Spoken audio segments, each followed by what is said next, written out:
আসসালামু আলাইকুম সুপ্রিয় দর্শক, আপনারা দেখতে পাচ্ছেন এই মুহূর্তে রাজবাড়ী রেল স্টেশনের ১ নম্বর প্ল্যাটফর্ম থেকে বেনাপোল এক্সপ্রেস ঢাকার উদ্দেশ্যে ছেড়ে যাচ্ছে। বেনাপোল টু ঢাকা এই রেলটি আপনারা জানেন যে এই রুটে সবচেয়ে গতির দানব, সবচেয়ে গতিসম্পন্ন এই ট্রেনটি রাজবাড়ী রেল স্টেশনের ১ নম্বর প্ল্যাটফর্ম থেকে ছেড়ে আসছে। আর আমরা এখন রয়েছি ১ নম্বর রেলগেটের ফুটওভার ব্রিজের উপর থেকে আমরা এই ভিডিওটি ধারণ করছি। আপনারা দেখতে পাচ্ছেন ১ নম্বর রেলগেটের এই পাশে কিন্তু আপনারা দেখতে পাচ্ছেন গেট খোলা রয়েছে, এক পাশ গেটের অন্য পাশ বন্ধ রয়েছে। খোলা যে পাশ রয়েছে সেই পাশে কিন্তু দেখতে পাচ্ছেন অটো, রিক্সা, ভ্যান, সাইকেল, মোটর বাইক সব কিন্তু প্রবেশ করেছে। এই যে পথচারীরাও কিন্তু এখানে প্রবেশ করে দাঁড়িয়ে আছে। যদি আপনারা দেখতে চান তাহলে আপনাদেরকে দেখাই যে এই যে ফুটওভার ব্রিজটি দর্শনার্থীদের জন্যই মনে হয় যে উন্মুক্ত, অথচ এই যে পথচারী এই রুটে কিন্তু এই ফুটওভার ব্রিজ ব্যবহার করতে পারে কিন্তু করে না।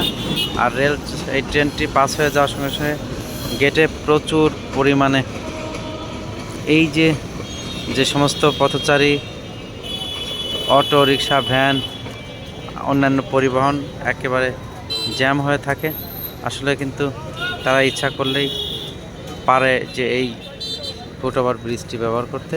এই ফুটওভার ব্রিজটি দেখুন দুই পাশ খোলা রয়েছে, এই পাশ এবং এই পাশ উভয় পাশে কিন্তু আপনাদেরকে দেখিয়ে দিলাম। আর এই রেল স্টেশন এখন ফাঁকা হয়ে গেছে। ১ নম্বর প্ল্যাটফর্ম থেকে বেনাপোল এক্সপ্রেস ঢাকার উদ্দেশ্যে ছেড়ে গেল পদ্মা সেতু পারাপার। এই রুটে মোট ৪টি ট্রেন ঢাকাতে যাতায়াত করে থাকে।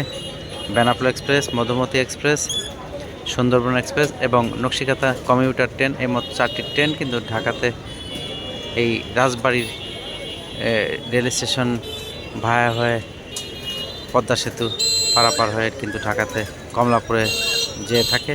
এছাড়াও দুটি লোকাল ট্রেন রয়েছে এখানে, শাটল এবং রাজবাড়ি মেল ভাঙা থেকে ভাটিয়াপাড়া, আর শাটল ট্রেন বরন্দ ঘাট থেকে পোড়াদা পর্যন্ত যাতায়াত করে থাকে এই রুটে।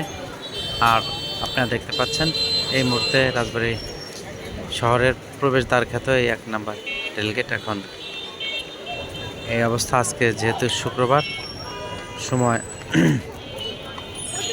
রাইট ৬টা বাজে, ৬টার সময় ট্রেনটি ছেড়ে গেল। আর এই ছিল আজকের ট্রেনের সর্বশেষ বেনাপোল এক্সপ্রেসের খবর। ভালো থাকুন, সুস্থ থাকুন, আল্লাহ হাফেজ।